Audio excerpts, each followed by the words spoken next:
disentuh hamil, subur dia, bukan tanah kering, nggak nyambung. Dari situ aja udah salah. Kalian itu hanya mencocokkan aja kitabnya orang dengan konsep agama kalian itu. Dia berasal dari tanah yang subur, dari tunas yang tumbuh di tanah yang subur. Apakah Maria tanah yang kering? Sorry, apakah Maria tanah kering? Bukan. Tanah kering itu Sarah, tanah kering itu Elizabeth yang sudah mandul. Ya Maria tak disentuh laki-laki saja hamil. Maria itu tanah yang subur. Maka tunas yang ada pada Maria adalah tunas yang berasal dari tanah yang subur. Ini tanah yang kering. Berarti wanita mandul. Nah, mandul enggak Maria? Bagaimana mau mandul dong? Dia tidak pernah digauli kok, hamil. Berarti dia subur dong. Cobalah kalau ini jangan bikin malu dong. Bikin malu apa orang Indonesia. Asal-asal menjeplak kitabnya orang. Wah, saya 53. Matamu suwe. Mau belajar di mana? Inilah kalian. Malam Bang Suma. Malam juga saudara. Nah Bang, permisi dengan hormat nih, satu pertanyaan ringan Bang. Karena saya lihat nih banyak nih teman-teman di bawah Bang Goto ya. Suka nih sama debat sama saya Bang Suma. Boleh saya bertanya satu pertanyaan ringan kepada Bang Suma ya? Boleh. Ya Bang, dengan hormat Bang. Siap. Apakah Tuhan dalam Quran, Allah dalam Quran sama dengan Tuhan yang ada dalam Alkitab kami, Taurat dan Injil Bang? Silakan. Ah, ini dia. Salah lagi kalau Anda mengatakan Alkitab kami, Taurat lagi kau sebut. Siap, silakan Bang. Apakah Allah yang ada dalam Quran sama dengan Allah yang ada dalam Taurat dan Injil? Dipersilakan. Oke, baik. Kalau Anda merujuk kepada dalil yang ada di dalam kitab saudara, saya terangkan nih. Islam tidak pernah mengambil terjemahan agama orang lain untuk kemudian mereka sandingkan dengan kitab mereka yang bernama Al-Quranul Karim. Umat Islam tidak pernah mengambil kitabnya Yahudi, lalu mereka cocok-cocokkan dengan kitabnya. Seperti orang Arab, misalnya mereka menuhankan Allah. Orang Yahudi menuhankan Elohim. Lalu Allah mereka hapus, mereka menggantikan Allah dengan Elohim. Islam tidak mensifati sifat itu, Bung. Tetapi Islam tegak berdiri, percaya diri, menggunakan kitab mereka bahwa Tuhan yang benar itu adalah Allah yang pernah kemudian menyatakan dirinya melalui perantaraan para nabi dan rasul yang diutus ke tengah-tengah Bani Israel. Di antaranya Nabi Musa diberi Torah, Nabi Daud diberi Mazmur, Nabi Isa diberi Injil. Itu dalam Islam.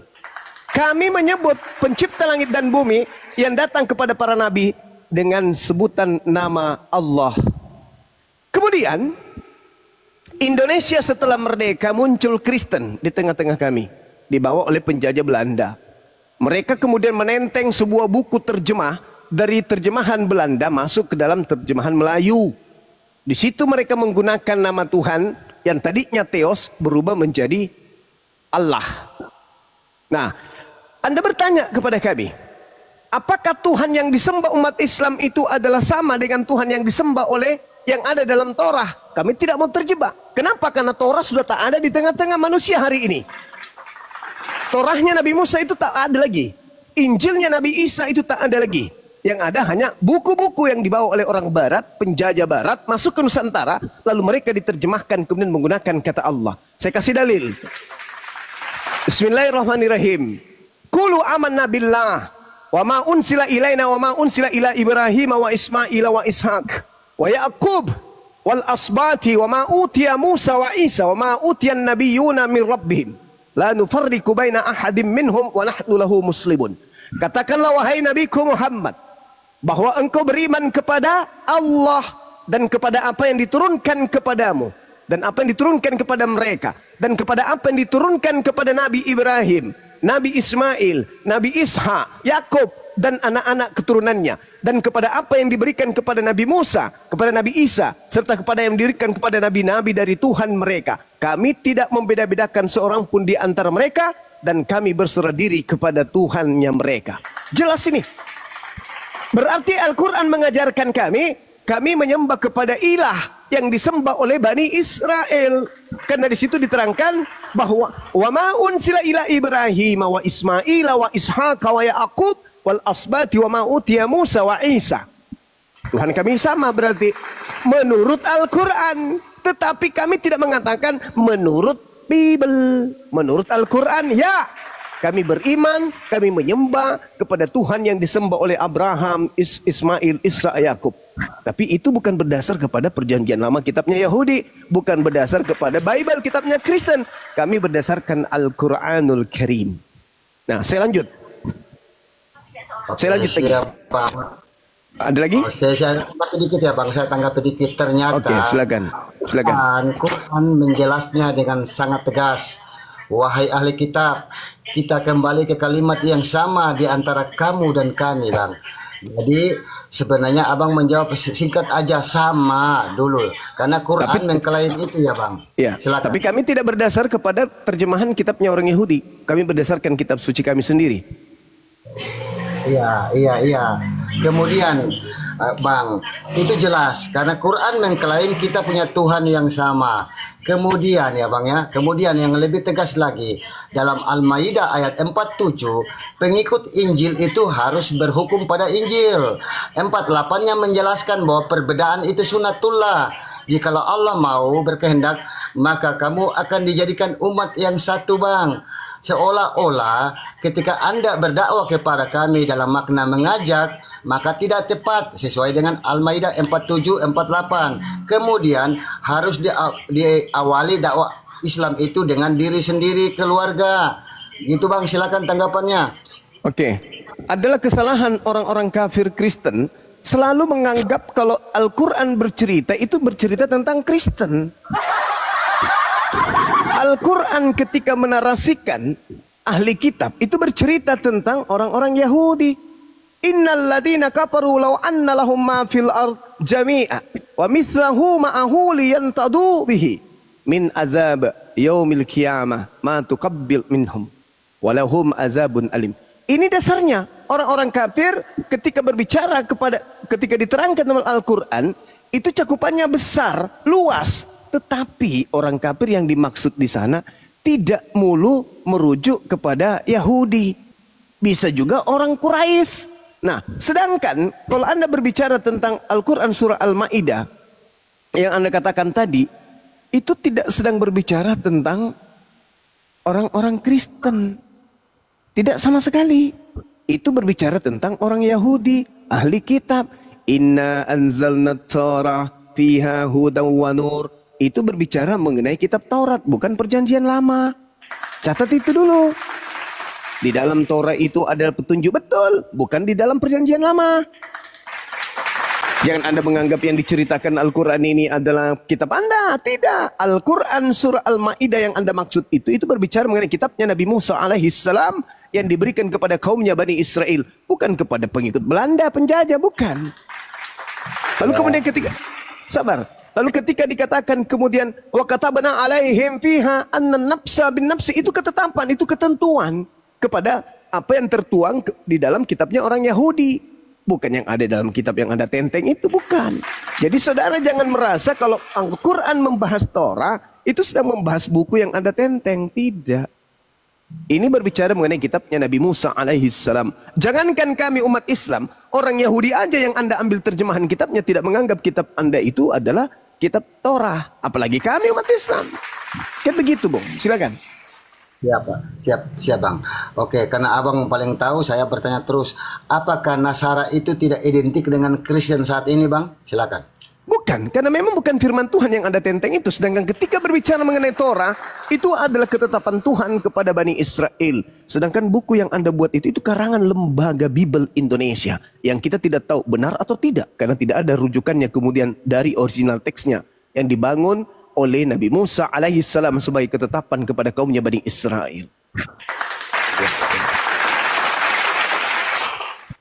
Oke, makasih. Terus kemudian mari kita lihat sedikit aja ya.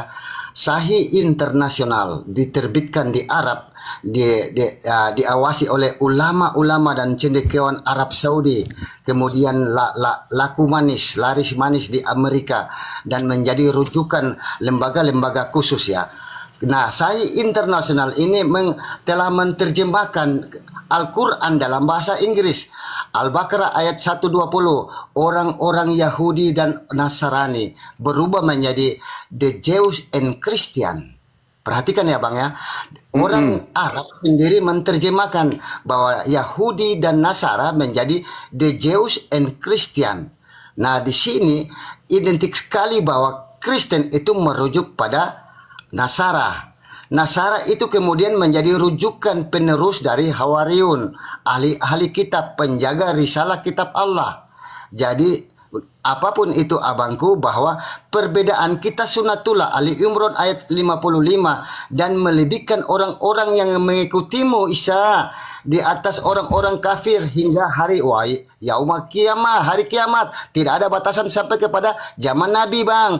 Artinya perbedaan sunatullah itu sampai hari kiamat Bang. Silakan. Iya. Baik Bang.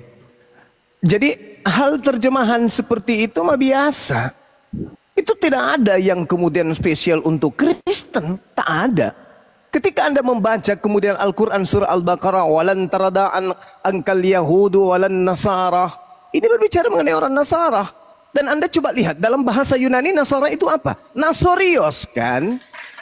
Nasorios. Anda baca Kisah Para Rasul 24 nomor 5. Paulus ini adalah tokoh dari sekte Nasorios, Nasrani. Tak ada masalah di situ. Apa yang Anda pertentangkan? Nah, sedangkan ketika berbicara mengenai Kristen, dalam pokok oknumnya bukan penamaannya.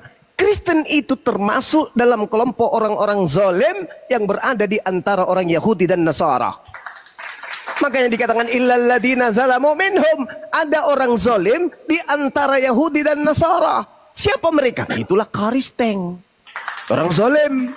Kenapa dikatakan orang zalim? Karena mereka tidak memiliki aturan Tuhan, tapi mereka bikin aturan sendiri. Apa? Coba, ibadah minggu, ada nggak aturannya dari Tuhan? Makan babi, ada nggak aturannya? Menyembah Yesus, ada nggak aturannya? Masuk ke gereja, ada nggak aturannya dari Tuhan? Itu dibuat-buat sendiri. Maka dikatakan dalam Al-Quran, kelompok zalim, orang yang sesat. Kenapa sesat? Karena tidak ada petunjuk datang kepada mereka, tapi mereka bikin aturan sendiri. Kenapa kemudian orang-orang Yahudi disebut dimurkai? Karena mereka punya aturan, tapi mereka tinggalkan aturan itu. Maka Tuhan murka kepada mereka. Orang Kristen disebut orang sesat, karena mereka bukanlah umat Tuhan, tetapi bikin aturan sendiri, lalu mengatakan itu dari Tuhan. Jelas itu Bung. Jadi ketika Al-Quran menjelaskan, walan tarda'an kal yahudu, walan nasara. Nasara ini mau diartikan Kristen atau apapun itu, faktanya Paulus memang dikatakan dalam bahasa Yunani sebagai sekte Nasorios. Tidak ada masalah. Tapi kedudukannya itu sebagai orang zalim. Kenapa dikatakan zalim? Karena ketika datang Nabi Isa alaihissalam, Nabi Isanya mereka prototin, mereka ganti namanya, mereka ganti kitabnya, mereka ganti Tuhannya, mereka ganti kemudian kitabnya, semuanya digantikan. Lalu lahirlah agama Kristen. Coba, Islam tujuannya apa? Datang. Islam bertujuan untuk membersihkan Yesus dari orang-orang Kristen. Ayat yang Anda baca tadi itu. Dan Allah kemudian membersihkan Nabi Isa alaihissalam dari orang-orang kafir. Siapa yang dimaksud kafir di situ? Ya ente. Bahkan Bible sendiri mengatakan apa? Pada hari terakhir nanti banyak orang akan memanggil aku Tuhan, Tuhan, Tuhan. Pada saat itu aku akan berterus terang kepada mereka, enyahlah daripada aku. Kalian semua adalah pembuat kejahatan. Siapa yang dimaksud di situ? Ya Kristen. Islam datang untuk membersihkan Yesus dari orang-orang Kristen. Siap. Nah itu Bang, lanjut. Tapi dikit. Pertama, Anda telah bumbui. Karena saya menyimpan video Anda ketika menasihati rekan-rekan Anda. Kita tidak boleh berdusta. Karena Tuhan yang ada dalam Al-Quran itu sama dengan Tuhan yang ada di Alkitab ya. Tanpa bumbu nih, Bang Zuma. Saya simpan video Anda itu. Nah, kemudian sekarang Anda bumbui ya. Terserah. Hei, saya kan sudah menerangkan kepada saudara. Saya sudah menjelaskan di awal tadi. Saya mengatakan bahwa berdasarkan Al-Quran kami menyembah kepada Tuhan yang datang kepada Nabi Ibrahim, Ismail, Ishak, Yakub. Apa masalahnya? Sedangkan kitabnya orang Yahudi yang masih tersisa terjemahannya di dalam kitab saudara juga mengatakan Eloah Abraham, Eloah Yesya, Eloah Yakub. Apa masalahnya? Yang jadi masalah sekarang adalah Tuhannya Kristen. Di mana Tuhannya Kristen adalah Theos yang turun ke bumi, mengambil tubuh manusia, lalu mati dibunuh manusia. Filipi 2 nomor 6, nomor 7, nomor 8, Roma 14 nomor 9, Kisah Para Rasul 2 nomor 36. Kristen itu adalah penyembah makhluk. Itu dalil. Nah gitu saudara, lanjut.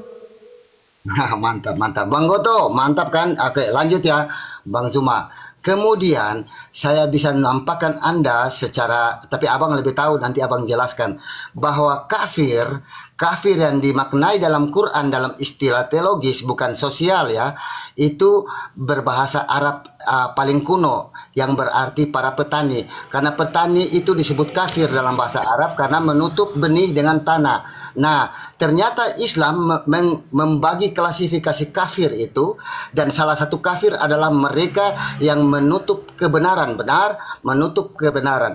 Siapapun dia menutup kebenaran, termasuk menutup kebenaran Alkitab atau wahyu Allah, termasuk Quran, maka dia akan disebut orang kafir.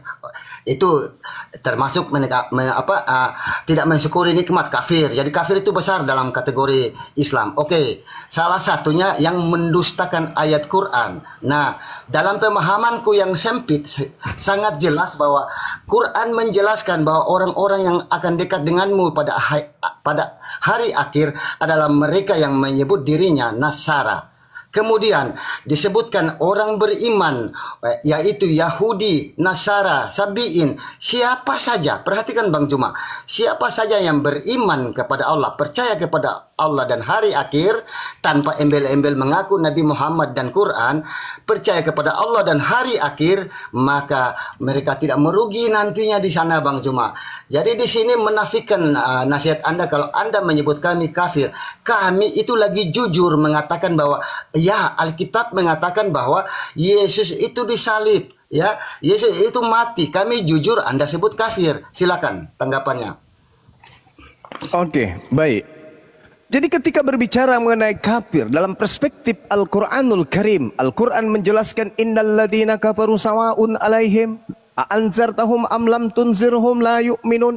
Sesungguhnya orang-orang kafir itu sama saja bagi mereka. Engkau beri peringatan atau tidak beri peringatan, mereka tidak akan beriman. Kristenlah itu. Nah, sekarang Anda mengatakan Nasara. Nasara itu dekat dengan Islam. Sejauh saya menjadi apologet Islam, yang saya dekat berdialog lintas agama itu orang Kristen. Jarang saya berdialog dengan Konghucu, dengan orang Buddha, dengan orang Hindu, dengan orang ateis, dengan orang Yahudi, jarang. Selamanya saya berdialog dengan orang Kristen. Lagi-lagi orang yang salem di antara Yahudi dan Nasara. Al-Quran benar. Tidak salah Quran saya. Kenapa mereka kemudian dikatakan seperti itu? Karena Al-Quran mengatakan khatamallahu ala qulubihim wa ala sam'ihim wa ala absarihim ghisyawatu wa lahum azabun azim. Hampir habis waktu saya dari pagi ke pagi, saking dekatnya dengan orang-orang Kristen yang ngaku Nasara, berdialog tentang keyakinan, tapi hati mereka tertutup. Al-Quran saya tidak pernah salah menjelaskan itu. Apapun dalil yang Anda bawa, Al-Quran yang membuka itu. Nah, ketika berbicara mengenai orang Kristen adalah kafir, memang kafir. Karena mereka menganggap bahwa Nabi Isa itu atau Yesus itu adalah Tuhan.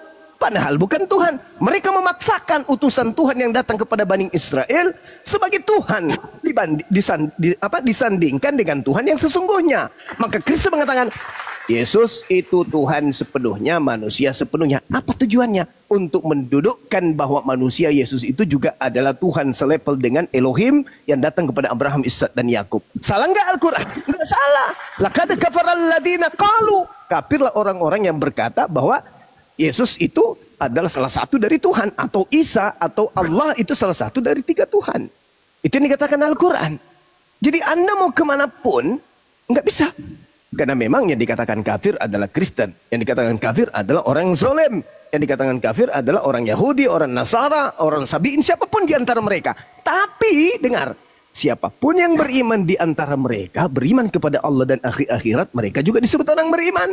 Nah, orang-orang kafir ketika masa Musa beriman kepada Allah dan hari akhir, masuk mereka menjadi apa? Yudaism, Ketika zaman Isa, mereka beriman kepada akhir-akhir dan kepada Allah, masuk mereka menjadi Nasrani. Ketika zaman Nabi Muhammad, beriman mereka kepada Al-Quran dan juga beriman kepada Allah dan akhir-akhir, mereka masuk ke dalam kelompok Islam. Jelas bukan? Maka di luar Yahudi, di luar Nasrani, di luar Islam, mereka orang-orang kafir. Itulah Luar kalian. biasa Bang Juma. Oke. Nah, memang kayak begitu. Tapi ada satu hal nih Bang Juma, ada satu hal yang Anda lupakan bahwa dunia ya, dalam hal ini Islam, dunia Islam, negara Kristen dimanapun dunia ini mengakui tentang kematian Yesus. Perhatikan kalender dunia, setiap jatuh tanggalnya semua negara di dunia itu libur Bang. Bukan cuman Kristen, Islam pun libur mengakui kematian Yesus atau Isa Al-Masih. Nah, ketika Quran menyanggahnya itu, kenapa abang nggak pikir bahwa itu diakui oleh dunia, termasuk oleh Islam itu sendiri? Silakan dong. Kebenaran itu tidak dilihat dari hari libur.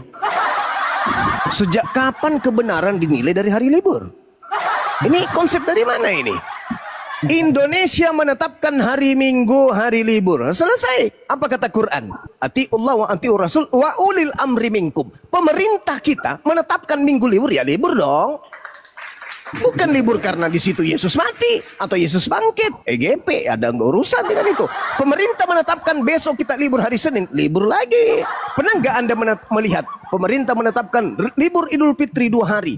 Umat Islam liburnya 1 minggu. Nggak ada itu. Atau pemerintah menetapkan hari Natal tanggal 25. Umat Islam kompak 25 masuk kantor, nanti tanggal 26 mereka kemudian libur. Nggak ada itu.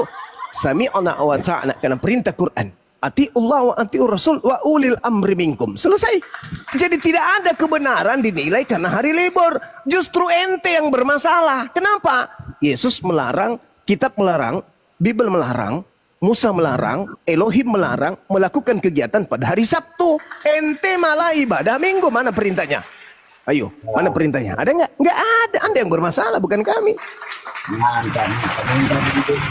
Mudah-mudahan Bang Goto bisa belajar banyak di situ ya. Oke Bang Suma, berikutnya nih Bang Suma. Dalam pengertian saya bahwa risalah Nabiullah Muhammad itu menjadi Quran. Risalah Isa itu menjadi dirinya. Ya, oke ya. Itu pencarian saya dalam lintas Islam. Nah, sekarang saya tanya Abang Zuma, apakah Injil yang dimaksud dalam Quran itu diturunkan atau Yesus itu sendiri merupakan Injil? Silakan Bang Zuma. Inni Abdullah ataniyal kitab. Nabi Isa alaihissalam menerima ketetapan-ketetapan. Ketetapan-ketetapan itulah yang disebut hikmat Injil. Nah, sekarang Anda teropong kitab saudara. Karena kitab saudara itu adalah peneropong. Penulisnya itu suka meneropong. Meneropong ke murid, meneropong ke Yesus, bla bla bla bla. Sehingga muncul sebuah cerita di dalam catatan-catatan harian mereka. Disebutlah kitab yang Anda sebut kitab suci. Anda lihat pengakuan Yesusnya. Yohanes 17:8. Apa kata Yesus?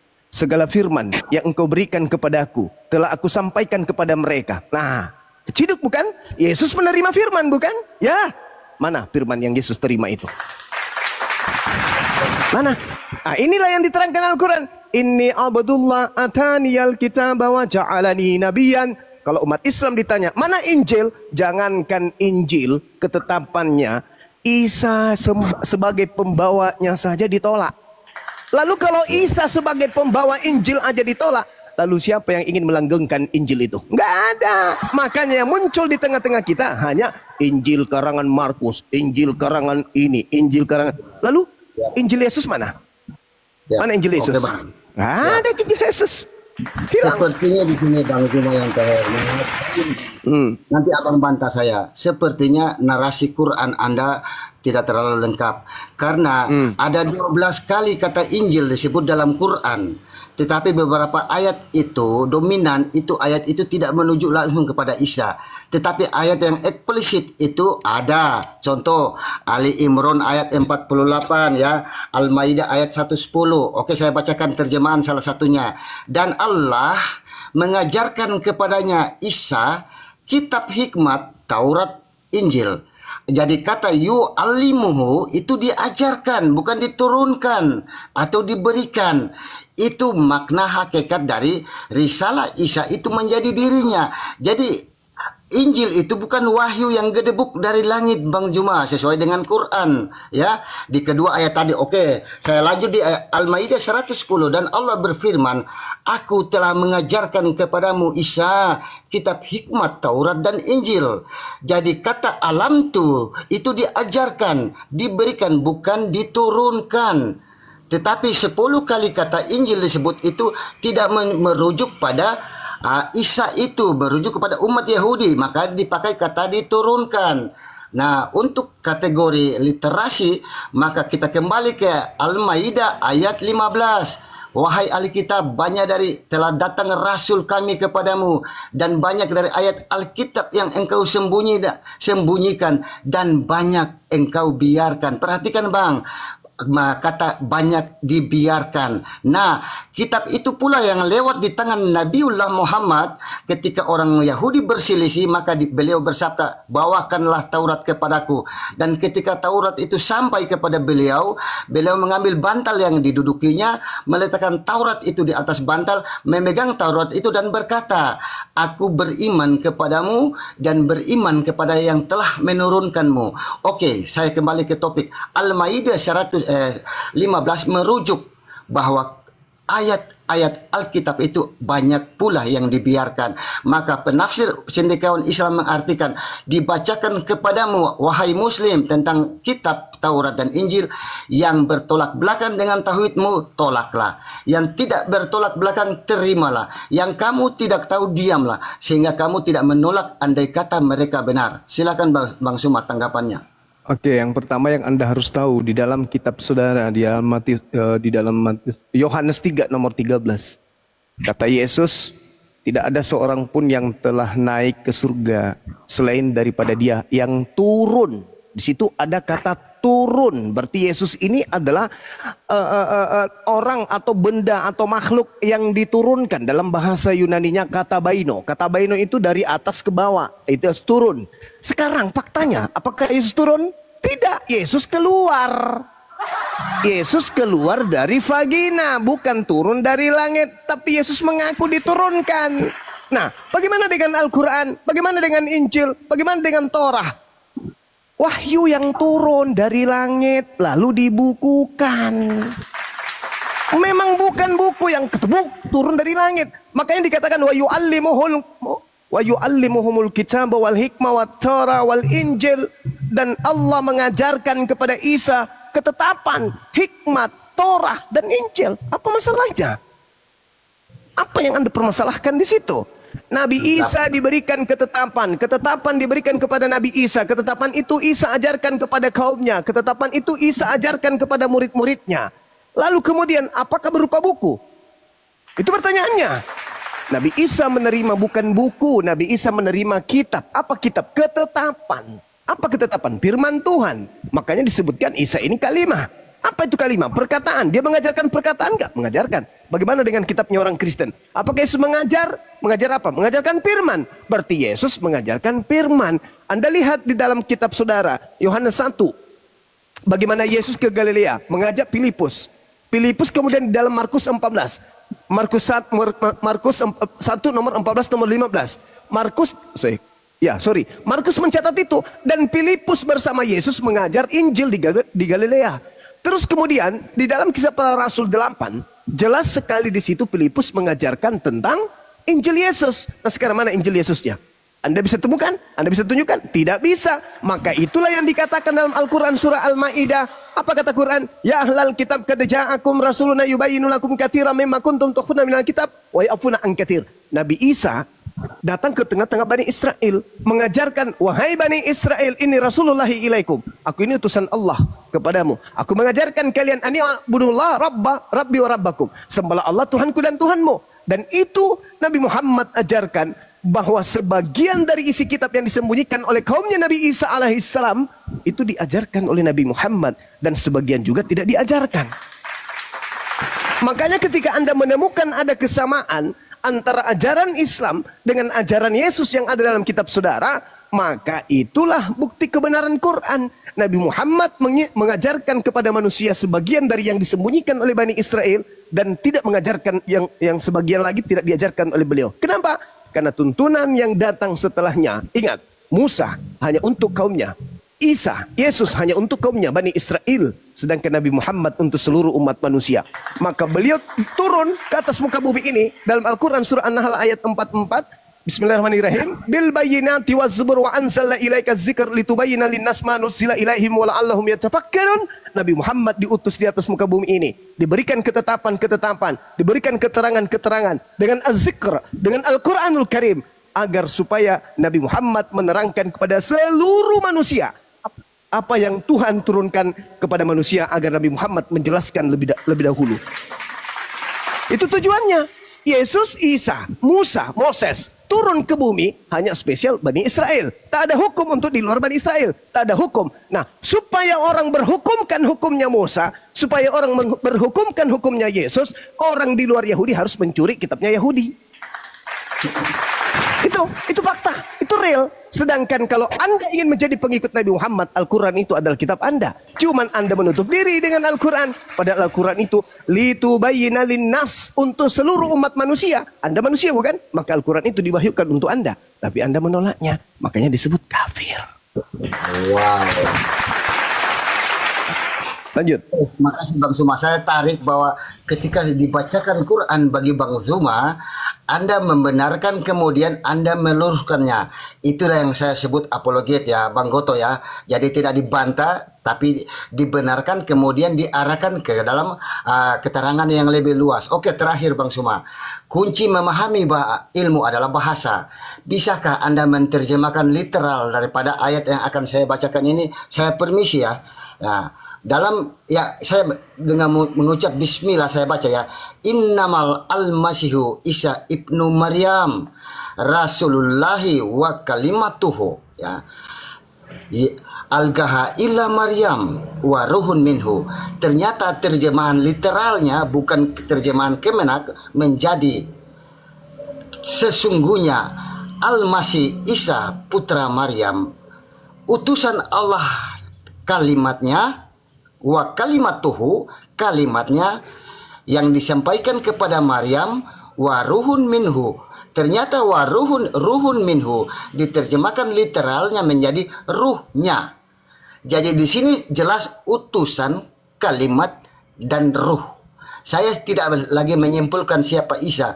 Bolehkah Anda menerangkan itu tidak berkaitan dengan manusia, firman dan ruh yang diperdekatkan kepada Isa sebagai kalimatullah dan ruhullah? Silakan Bang Zuma. Oke, baik. Jadi gini, Al-Quran itu bukan bahasa Indonesia. Terjemahan Al-Quran bukan Al-Quran. Terjemahan Al-Quran adalah bahasa manusia untuk mencapai kemudian mendekati disiplin kalam Allah atau perkataan Allah yang ada di dalam kalimat Al-Quran itu sendiri. Nah, ketika dikatakan dalam Al-Quranul Karim, wala taqulu 'alallah, dan janganlah engkau berkata berlebihan tentang Allah illal haqq, kecuali kebenaran.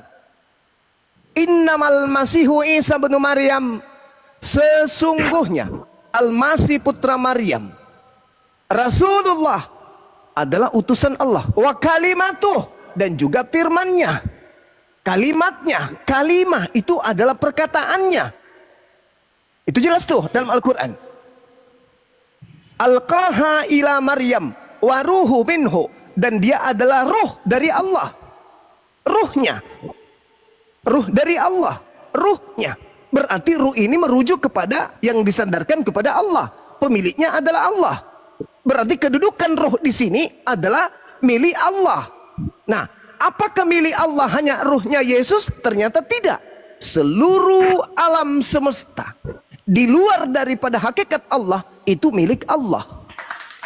Maka ketika dikatakan ruhu minhu, berarti ruh yang berasal dari dia.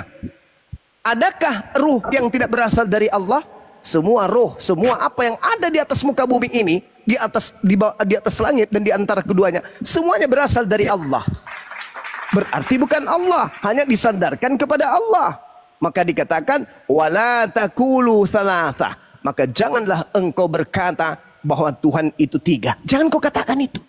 Jangan kau katakan, berhenti dari ucapan itu. Kenapa? Karena Isa itu ciptaan yang berasal dari kalimat yang terlontar dari kalam. Sebab Isa itu adalah makhluk manusia yang ruhnya ada diberikan oleh Allah ke dalam rahim Maria. Bukan melalui seorang laki-laki, tetapi Allah kemudian memberikan rohnya. Nah, apa masalahnya? Dibantah kejadian 6 nomor 3. Kata Tuhan, Tuhan berfirman, rohku tidak selama-lamanya berada di dalam diri manusia. 1. Zakaria 12 nomor 1. Aku Tuhan menciptakan ruh di setiap diri manusia. Ketiga, Yohanes 3 nomor 34. Yesus berkata, siapapun, banyak orang berarti, siapapun yang diserahi tugas untuk menyampaikan firman, maka Tuhan menaruh rohnya kepadanya tidak terbatas. Yang keempat, Matius 4 nomor 4. Manusia hidup bukan hanya dari roti saja, tetapi dari setiap kalimah yang berasal dari mulut Tuhan. Berarti Yesus statusnya di dalam Al-Quran yang Anda baca, surah An-Nisa ayat 171 tadi, Isa adalah ciptaan Allah. Dagingnya tidak berasal dari hasil jima atau persetubuhan, tapi dagingnya berasal dari kalimah, dari perkataan. Innama amruhu ita arada syai'an ayyakula lahu kun. Maria, aku hendak engkau hamil. Hamil. Hamilkan seorang manusia bernama Isa. Hamil jadi daging. Bagaimana dia kemudian bisa hidup? Apakah dia berasal dari ruh iblis? Enggak. Berasal dari ruh Tuhan. Ruh Tuhan maksudnya ruh ciptaan Tuhan. Bumi Tuhan artinya bumi ciptaan Tuhan. Hamba Tuhan artinya hamba ciptaan Tuhan. Bait Tuhan, rumah Tuhan artinya rumah ciptaan Tuhan. Alam Tuhan, air Tuhan, tanah Tuhan, semua yang bersandar kepada Tuhan itu adalah makhluk ciptaan. Jadi sama sekali umat Islam itu tidak pernah kemudian goyah dengan dikatakan Isa itu adalah ruh dari Tuhan, kalimat dari Tuhan. Nggak ada yang goyah. Bahkan dengan adanya Yohanes 1 nomor 1 sampai Yohanes 1 nomor 14 itu menguatkan kaidah Al-Quran. Pada mulanya firman bersama Tuhan. Tuhan itu adalah firman itu sendiri. Berarti itu berbicara mengenai kalam. Kalimah, nanti setelah Tuhan berfirman, maka kalimah adalah sifat, kalam yang adalah sifat yang melekat pada diri Tuhan. Ketika Tuhan ingin menciptakan, maka Tuhan hanya berkata. Itulah yang tertuang di dalam Mazmur 33 nomor 9. Aku Tuhan hanya memberi perintah, kun, maka semuanya jadi. Innama amruhu idza arada syai'an yaqulu lahu kun fayakun. Maka Yesus itu bukan daging yang terjun dari langit ke bumi, dari surga ke bumi, enggak. Kalimah, firman yang datang dari Tuhan diantar pada bulan ke-6 melalui Gabriel. Gabriel datang kepada Maria. Maria, apa? Bapak menghendaki engkau hamil dan Roh Kudus akan berkuasa atasmu. Apa yang terjadi? Ada Yesus di situ? Belum. Nanti Yesus ada ketika ibunya ngeden. Ketupat. Firman itu telah menjadi daging. Subhanallah. Itu yang diterangkan Al-Quran. Maka tak ada yang keliru di situ. Alqaha ila Maryam wa ruhum minhu fa aminu billahi wa rasulih. Tak ada masalah bagi kami umat Islam. Justru kami semakin kuat iman kami dengan adanya data-data itu. Syukran sahabatku. Ukhti Ain, barakallah. Sebentar host. Saya apresiasi ya Bang Sumaya. Sebenarnya saya hampir berprasangka buruk pasti kafir nih Bang Suma kalau dia lari dari ayat. Ternyata Anda membenarkan semua wahyu Quranul Karim dan menjelaskan dan menerjemahkan dengan hikmat ya. Saya akui itu kemampuan lebih. Oke. Jadi ini pertanyaan terakhir agak santai Bang Suma ya. Iya. Pertama, saya jadi berpikir ketika Anda ditokohkan oleh sedunia, oleh Indonesia, malah ada tanggapannya dari rahib Yahudi, maka tidak pernahkah, pasti saya menduga Anda pernah dalam perenungan ya, bahwa Anda penuh dengan istighfar karena saya menjadi panutan. Apa yang saya ucapkan itu jadi panutan begitu banyak orang. Pasti itu nanti abang tanggapi ya bagaimana abang berhati-hati terhadap segala ucapan Anda. Yang kedua yang santai ini Bang Suma. Sayangnya Bang Suma, kalau abang bilang roh itu dari Tuhan, sayangnya Bang Suma, karena pemahaman saya tentang roh itu sedikit. Yang terjadi saya minta maaf ya Bang Arif, Bang Goto, Bang Kang Dito, ini orang-orang kalau dibilang sama dengan saya rohnya dari Tuhan, ini banyak ketika saya bertanya banyak menghujatnya Bang Zuma. Laporan Gurunda. Silakan Bang ditanggapi, ayo. silakan ayo. Segala sesuatu yang ada pada diri kita ini, jangankan roh kita ini seluruhnya adalah milik Tuhan. Tidak ada yang ada pada diri kita ini milik kita. Yang mana coba? Mata apa punya kita? Bukan. Jasad tangan kita ini punya siapa? Punya kita? Bukan. Kita ini ada yang punya. Roh kita ini ada yang punya. Makanya kaidah dalam Islam adalah innalillah wa inna ilaihi rajiun. Segala sesuatu berasal dari Allah dan segala sesuatunya itu akan kembali kepada Allah. Yesus berasal dari Allah, Yesus kembali kepada Allah. Musa berasal dari Allah, akan kembali kepada Allah. Semuanya. Maka tanda yang ada pada diri kita ini adalah punya kita. Semua pemberian dari Allah. Apa coba? Kalau bukti. Kalau diri kita adalah punya kita bisa menahan dong supaya mata kita jangan rabun. Kita bisa menahan dong supaya kulit kita jangan keriput. Tapi tidak bisa. Yang pemiliknya sudah menentukan ketukannya. Detik, menit, jam, engkau wahai kepunyaanku akan menuju kepada kebinasaan. Kulitmu akan semakin keriput, gigimu akan permisi satu-satu. Kau punya rambut akan satu-satu berubah warna dan seterusnya. Kenapa? Ya aku yang punya, bukan ente yang punya. Jadi kalau dikatakan roh dari Allah, itu roh kepunyaan Allah. Emang ada roh kepunyaan kita? Nggak ada. Sampai detik ini, tak ada manusia di atas muka bumi ini yang bisa mengenal ruhnya.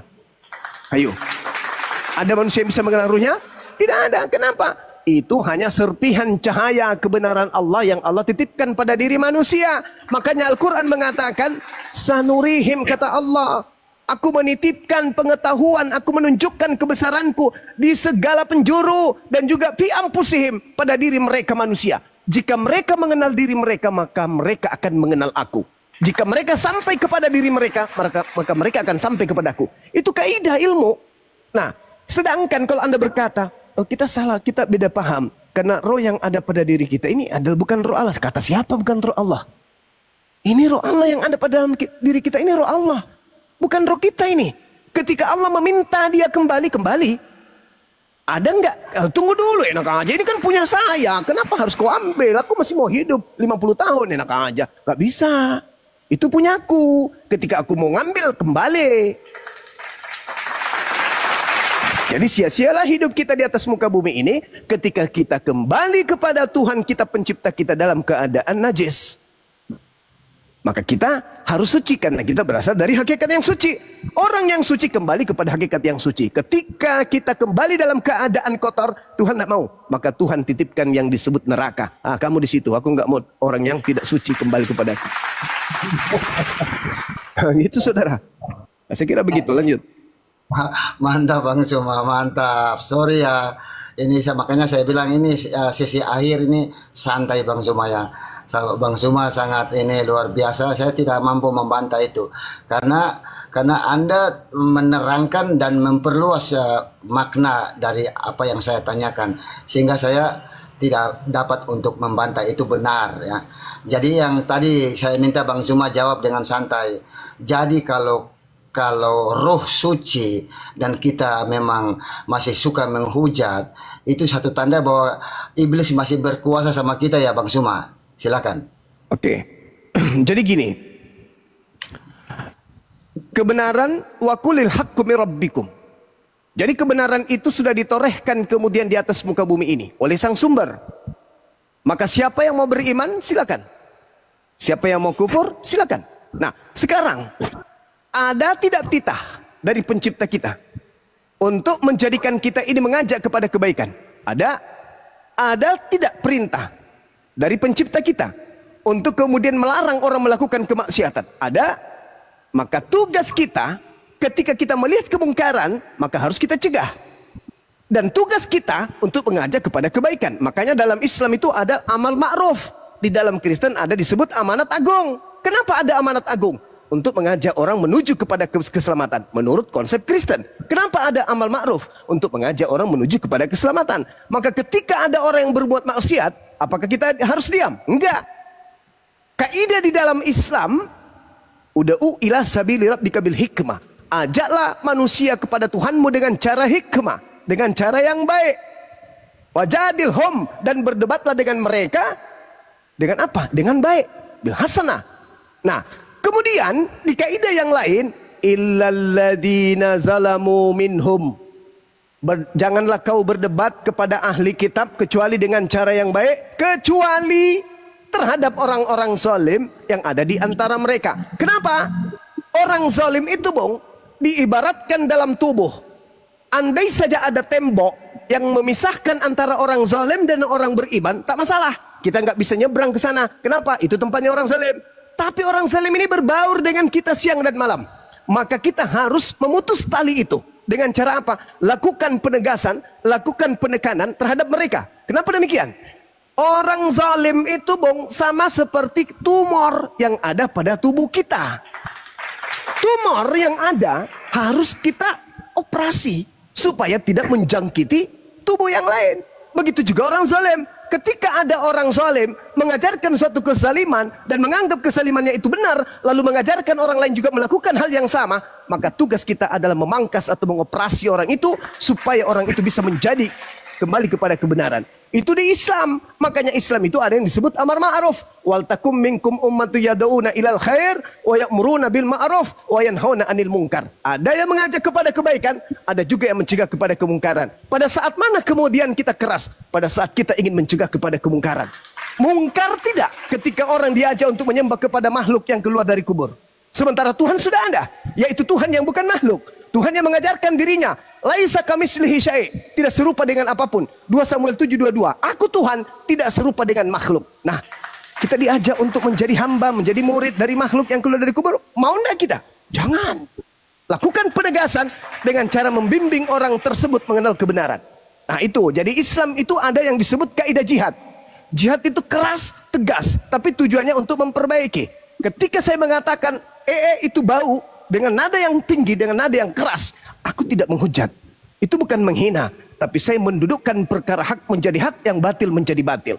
Jangan salah menilai. Ketika saya keras terhadap para penghujat, itu saya sedang mendidik supaya mereka meninggalkan dunia penghujatan, menuju kepada dunia renungan, lalu menuju kepada kebenaran. Begitu, Bung. Nah, ini yang saya bilang tidak dapat dibantah ya. Karena luar biasa, Anda punya kemampuan lebih di situ. Oke, ini Bang Zuma, terima kasih atas waktunya. Ini pertanyaan terakhir dan susah dijawab oleh teman-teman di Islam, Bang Zuma. Ini pertanyaan terakhir. Ini susah dijawab. Nah, mudah-mudahan kita belajar dari Abang Zuma menjawab pertanyaan saya. Begini, dalam Alkitab kami, dalam Injil atau dalam Matius, Markus, Lukas, Yohanes diajarkan, ya Bible itu diajarkan kalimat terindah ya. Nah, begini bunyinya Bang, kasihilah sesama manusia seperti dirimu sendiri. Nah, ketika saya masuk ke room Islam dan bertanya, Bang Goto atau siapa ya Bang Arif, dapatkah Anda menemukan ayat yang seindah itu dalam Quran? Itu Bang, sampai sekarang Bang Zuma tidak terjawab kata kalimat indah itu, kasihilah sesamamu manusia seperti dirimu sendiri. Dapatkah Abang sekarang membantah saya? Carikan saya kalimat yang lebih indah dari itu atau yang setara dengan itu dalam Quran, karena itu tidak terjawab. Pasti larinya ke Bismillahirrahmanirrahim. Silakan Bang Zuma. Oke, baik. Jadi satu-satunya agama di muka bumi ini yang memiliki kitab, di dalam kitab ada sebuah bab atau surah yang membahas tentang kasih sayang, itu cuman Al-Quran. Di dalam Al-Quran ada yang disebut surah Ar-Rahman. Ar-Rahman itu artinya Maha Pengasih, Maha Penyayang. Nah, bagaimana implementasi kasih sayang dalam Islam? Contoh, di dalam Al-Quran, ya ayyuhan nas kulu mimma fil ardi halalan thayyibah. Wahai manusia, makanlah dari makanan yang halal dan baik yang terdapat di bumi. Wala tattabi'u khutuwatis syaitan, dan janganlah kamu mengikuti langkah-langkah setan. Innahu lakum aduwwum mubin. Sungguh setan itu musuh nyata bagimu. Ini perintah untuk diserukan. Kami tidak bisa mengatakan kasihi musuh. Enggak, yang namanya musuh harus dimusuhi. Musuh harus dimusuhi. Kenapa? Contoh, kalau ada pembunuh atau pemerkaos, musuh enggak? Musuh. Dalam kaidah Islam, orang seperti ini harus enggak dimusuhi? Dimusuhi. Kenapa bisa? Supaya tidak ada sinyal bagi dia untuk melakukan perbuatan yang tidak bagus. Kalau dia dikasihi, dirangkul, dan seterusnya, tidak diberikan kemudian pengajaran, maka itu bukan mengatakan mengasihi. Musuh dalam kaidah Islam ini adalah ketika manusia itu masih bisa diajarkan kebenaran, maka rangkul. Tapi ketika manusia itu tidak bisa diajarkan lagi kebenaran, maka dia tidak bisa kemudian dijadikan sebagai panutan. Makanya Al-Quran mengatakan, wala tattabi'u khutuwatis syaitan innahu lakum aduwwum mubin. Al-Quran mengajarkan jangan mengikuti setan. Belum lagi ketika dikatakan dalam Al-Quranul Karim, peliharalah dirimu, keluargamu dari api neraka. Apakah itu ajaran kasih? Ajaran kasih. Nah, jadi kalau ada di Islam dikatakan pelihara dirimu dan juga keluargamu dari api neraka, itulah ajaran kasih itu. Sedangkan yang dimaksud kasih dalam Kristen itu apa? Merangkul, memberi indomie, bermanis, tersenyum, tersenyum, merangkul, apalagi melindungi, mengayomi. Kalau di Islam itu masalah sepele, itu berbicara mengenai akhlak aja itu. Itu berbicara habluminan nas. Sedangkan kasih sayang di dalam Al-Quran, di dalam Islam itu adalah mengajak manusia melakukan kebenaran, amalan-amalan soleh, lalu mengajarkan kemudian manusia meninggalkan amalan-amalan mungkar. Itu kasih. Bukan bermanis-manis, bukan berkongko-kongko dalam kesalahan. Berkasih sayang di dalam kesalahan. Kalau Islam tidak. Kasih sayangnya Islam salah-salah, benar-benar. Demi apa? Demi menjaga kebenaran yang ada untuk menyelamatkan manusia nanti di akhirat. Kenapa? Karena baik di Islam maupun di Kristen, manusia berdasarkan Bible dan Al-Quran akan diupah berdasarkan perbuatan masing-masing. Nah, sekarang coba Anda lihat. Ini saya buktikan. Di dalam Matius 5 nomor 19, barang siapa yang meniadakan hukum Taurat meskipun yang paling terkecil, lalu mengajarkan kepada orang lain, maka dia akan menempati tempat terhina dalam kerajaan langit. Pertanyaannya, kalau orang itu berkasih sayang, bermesra-mesra, mengasihi musuhnya, merangkul, memberikan beasiswa, memberikan indomie, memberikan kehidupan, memberikan fasilitas rumah, tetapi menghapuskan sebuah hukum Tuhan, bermakna enggak kasihnya itu?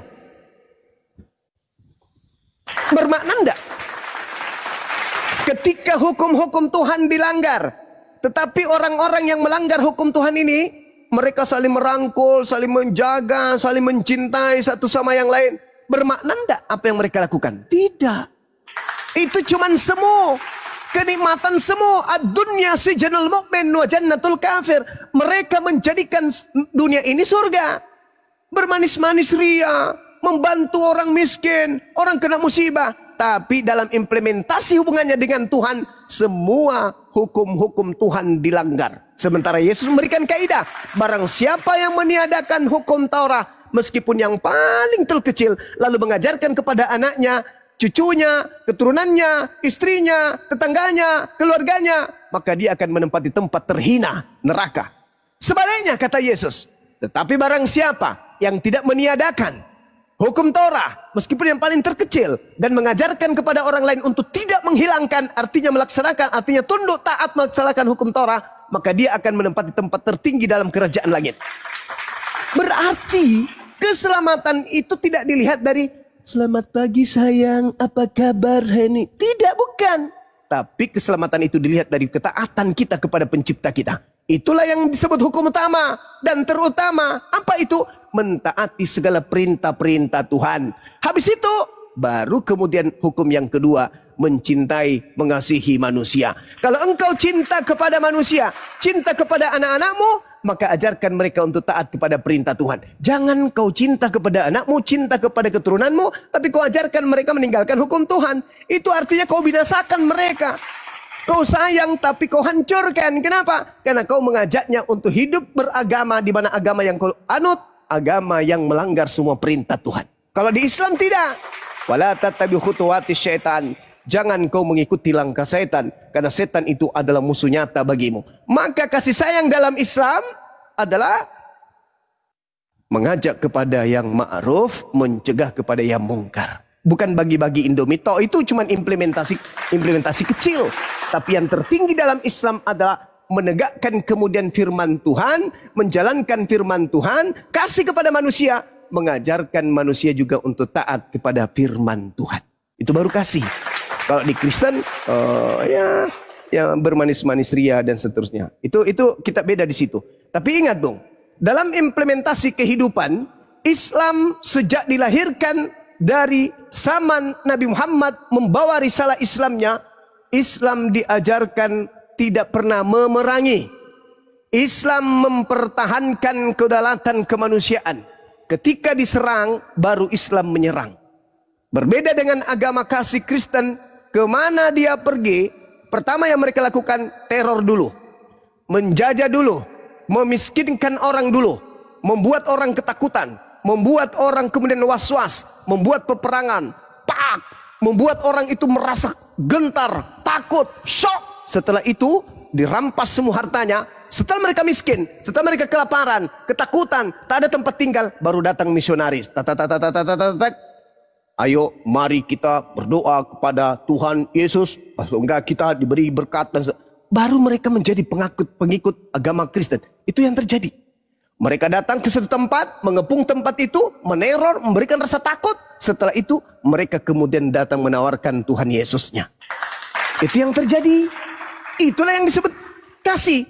Nah terakhir, karena Anda yang bertanya, saya menjawab. Bagaimana sejarah Kristen masuk ke Indonesia? Apakah kasih seperti yang digaungkan sekarang? Mustahil. Kenapa? Penjajah Belanda membawanya ke sini. Kemudian Portugis juga adalah negara penjajah barat, membawanya ke sini. Nah, mana kasih itu? Kasih nanti muncul digaungkan oleh orang Kristen setelah penjajah yang beragama Kristen itu diusir oleh umat Islam mayoritas. Jadi seakan-akan, mohon maaf nih, ini fakta. Seakan-akan mereka setelah melakukan pembunuhan, mereka cuci tangan, habis itu ganti baju, mengganti baju yang berlumuran darah dengan baju yang bersih, lalu datang kepada keluarga yang telah dibunuhnya. Senyum, maaf kami dari ini ada sedikit santunan dari kami ya, makasih ya. Itu yang dipraktekkan sekarang. Padahal dulu mereka yang membuat jutaan manusia menjadi yatim piatu, jutaan manusia menjadi janda. Sebelum Indonesia merdeka, itulah perlakuan mereka. Setelah Indonesia merdeka, kami ajaran kasih loh. Ini loh, sekarang Bung, kalau Kristen menggaungkan ingin menutup kemudian masa silam sejarah dengan mengatakan, adakah di luar Kristen ajaran kasih? Saya belum pernah menemukan ada ayat dalam Al-Quran kasih bla bla bla. Berani nggak Anda mengatakan itu pada saat penjajahan Kristen Belanda? Nggak berani, nggak mungkin. Nggak mungkin.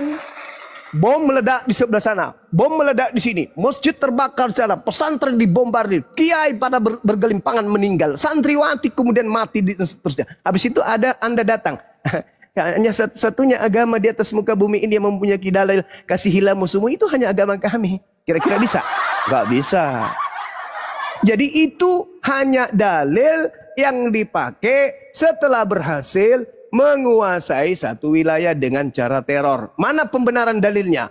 Ulangan 20 nomor 10 nomor 11 itu perintah. Bila mana engkau mengepung satu wilayah, tawarkan perdamaian. Kalau mereka menerima perdamaian kepadamu, maka perbudaklah mereka semua. Suruhlah mereka bekerja rodi untukmu. Tapi kalau mereka tidak mau menerima perdamaian, maka kepunglah, bunuhlah semua laki-laki yang ada di sana. Diperhatikan tidak Belanda ketika masuk ke Indonesia? Diperhatikan. Diperhatikan. Itulah yang terjadi. Dan ingat nih, ini sejarah. Orang-orang yang menjadi wilayah-wilayah menjadi basis penjajah, di situ mereka menanamkan tuh. Di daerah ini kita jadikan basis. Daerah ini kita jadikan basis. Daerah ini kita jadikan basis. Nah, di basis-basis mereka itu lahir apa? Lahir mata-mata, tukang bersih dapur, yang membersihkan pakaian mereka. Kebetulan juga mereka nggak bawa istri karena biaya mahal. Mereka menggunakan orang pribumi asli. Mereka perbudak mereka dan seterusnya bla bla. Disitulah mereka banyak pengikut. Siapa pengikutnya ini? Mohon maaf. Mereka yang melayani penjajah ini. Itulah keturunannya terus menerus sampai hari ini. Itu fakta real. Itu kenyataan. Itu nggak bisa dipungkiri. Tidak mungkin umat Islam yang berjuang melawan penjajah memeluk agama penjajah. Nggak mungkin. Pasti antek-anteknya. Pasti orang suruhannya. Pasti orang berendahannya. Pasti budak-budaknya. Pasti yang mereka pakai siang dan malam. Yang mengikuti ajaran majikan. Kalau para pejuang tidak mungkin mengikuti agama musuh. Itu fakta, itu real. Kenapa? Sulawesi Selatan mayoritas Islam. Karena ketika Belanda datang, kami tidak kasih dia muka, kami kasih pantat. Itu yang terjadi. Nah, di tempat-tempat lain, mereka dikasih wajah, dirangkul, dipeluk, dikasih tempat duduk. Makanya di situ basisnya. Tapi kalau di Sulawesi Selatan, no. Tidak ada perdamaian untuk penjajah. Nah, itu yang terjadi. Seperti itu, saudaraku. Begitu juga di Aceh. Begitu. Banyak wilayah-wilayah yang tidak memberikan ruang kepada penjajah untuk masuk. Nah, kecuali wilayah-wilayah yang punya bisnis dengan mereka, dengan penjajah, ya disitulah mereka bertelur nanti. Mereka nanamkan kemudian cangkul, kasih bibit-bibit. Nah, disitulah bertelur nanti di situ tuh. Itu fakta, itu real. Itu kenyataan. Nah, jadi kalau Anda mengatakan kasih, saya tidak menemukan ajaran kasih di Kristen yang tidak ada di agama lain. Tidak ada. Apa kasih apa yang ada di Kristen yang tidak ada di agama Islam? Kasihi musuh. Wih, Kristen berapa persen di Indonesia ini dirangkul, disayang, dicium, dipeluk? Justru Kristen yang menyerang kami. Bukti, ketika Anda menyebut kitab Anda menyebutnya Bible.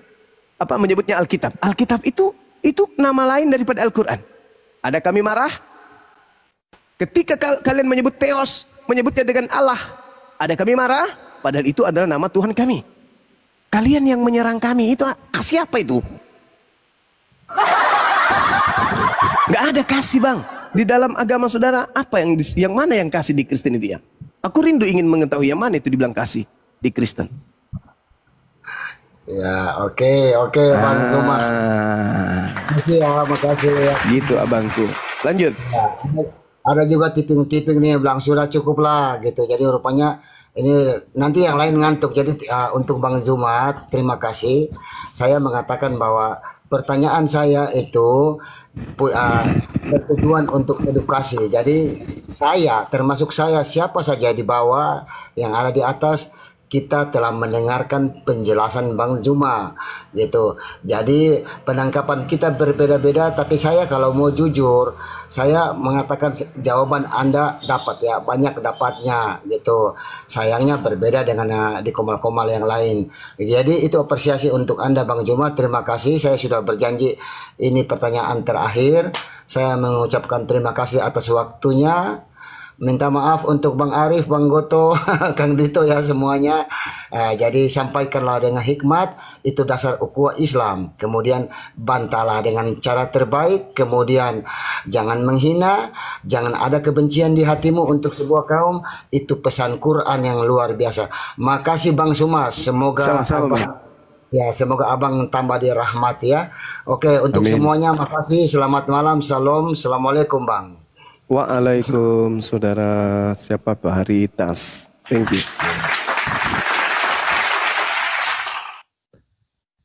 Deemum prakatuak nasanga ambekna akelau komalolo daamu kalupai asu bolong ake sengke ambona pake kei pelokona. Halo. Bang Juma, boleh saya tanya Bang Zuma? Alamak. Ya. Boleh tanya saya satu hal? Mau ditanya atau saya yang mau ditanya? Saya mau bertanya. Oh, silakan. Oke, saya cek di Sefaria, di Genesis 22 ayat 6, tentang tata cara Abraham melakukan korban bakaran. Iya. Saya lihat di sini jelas banget ada kata haulah atau of the burnt offering. Jadi kurban yang Abraham lakukan di kitab ini dilakukan dengan membakar.